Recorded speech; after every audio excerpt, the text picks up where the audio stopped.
Nous sommes donc le 25 décembre et qui dit Noël dit forcément plein de surprises sous le sapin ce matin. Vous êtes peut-être d'ailleurs déjà en train d'ouvrir les cadeaux, c'est possible si vous avez des enfants qui n'ont pas dormi cette nuit, trop impatients de voir le Père Noël.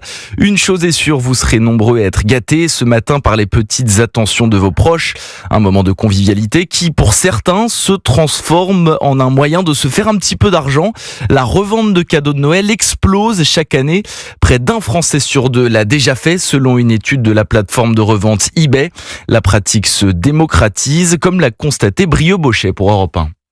Revendre ses cadeaux n'est plus une honte, en tout cas pas pour Héloïse. Cette jeune étudiante ne se gêne pas. Enfin, ça dépend lesquels, mais oui. Les gens souvent offrent des choses qui nous plaisent pas forcément et au lieu de les garder dans un placard, c'est beaucoup mieux de leur donner une seconde vie et de l'offrir à des gens qui n'ont pas forcément les moyens ou juste à prix bradé. Mais selon Héloïse, l'esprit de Noël a bien évolué.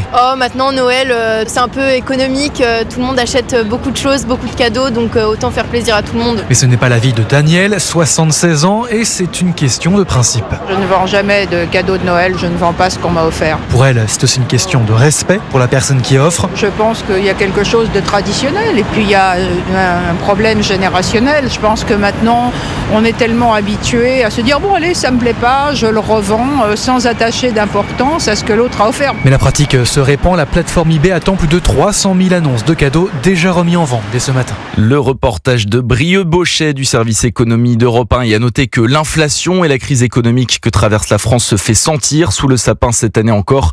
Les Français ont dépensé en moyenne 50 € de moins que l'an passé pour leurs courses de fête de fin d'année.